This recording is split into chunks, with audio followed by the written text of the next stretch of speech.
Let's consider for a moment that nihilism is actually true. That's reality. That there is no purpose to any of this. There's no afterlife. There's no right, no wrong, no God. Just this existence. You're here, then you're gone, then you don't exist anymore. There was no purpose. Let's assume that that's true. Imagine the incredible beauty it is that you get the privilege then to have this experience. From out of this source, pop this ember that is you. And for that moment, you get to shine through the sky. Some of us land in dry grasses and we spread. We spread our ideas. We change the world. We start a new fire. That new fire, that creates embers. Embers of ideas.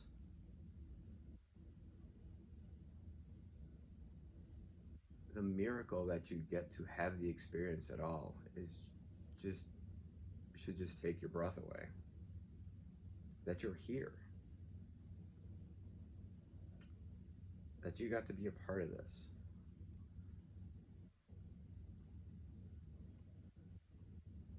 We watch others, they burn out, their ember lands on the ground, they smolder for a while, we remember them.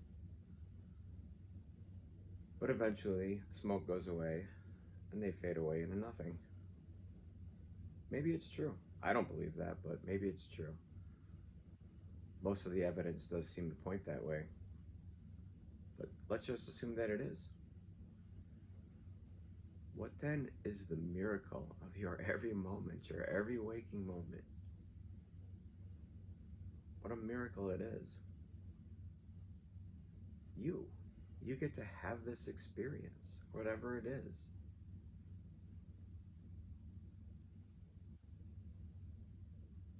And to think that all of this is here, we like to think it's all here for just us. But maybe it's not. Maybe it's just here. And the real miracle is that you get to experience it. You get to stare into the night sky with wonder and look at all those stars, all those galaxies. Just billions and trillions of stars, harboring who knows what. Perhaps harboring another ember, staring into his night sky, looking back at you, wondering the same thing. What's the purpose? Why am I here? Maybe they're more primitive. Maybe they're just looking, going, what is that strange light in the sky? Maybe they're 1,000 years more advanced than they do know. Maybe there's no one. Maybe we're it. Imagine that. What an even more incredible miracle. What a gift you have to even be allowed to have this experience.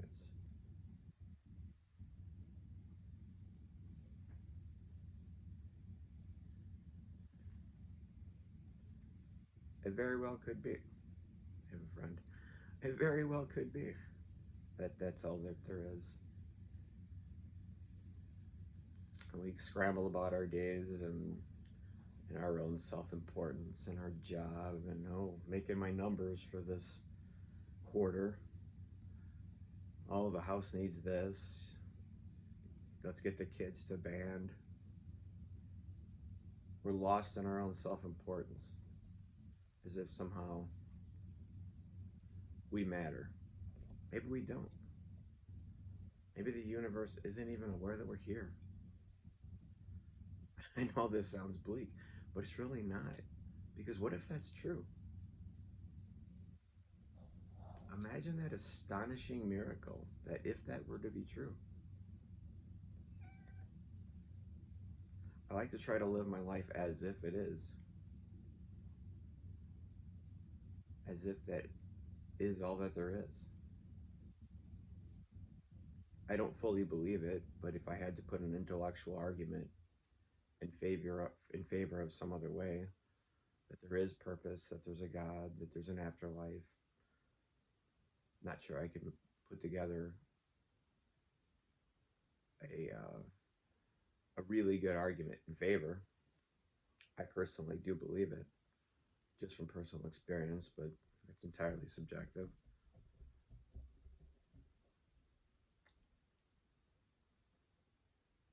But just living your life as if that could actually be true. As bleak as it would sound, you often hear the word nihilist, and you go, oh my God. You know, the Nazis modeled their ideologies of Friedrich Nietzsche and his nihilism. The dreaded Nazis. Everybody brings up the word Nazi every time they want to talk about the worst thing. And yes, it could lead you to that, but it can lead you in other ways. It can lead you to pure humility. To think that you get to be here. It didn't have to be this way. You don't have to be an experiencer. In the framework of evolution, it really doesn't make sense that there would be an experiencer, that there would be one to experience. We should all just be robots, just creating more. There should not be an experiencer, but there is. And you get to be that.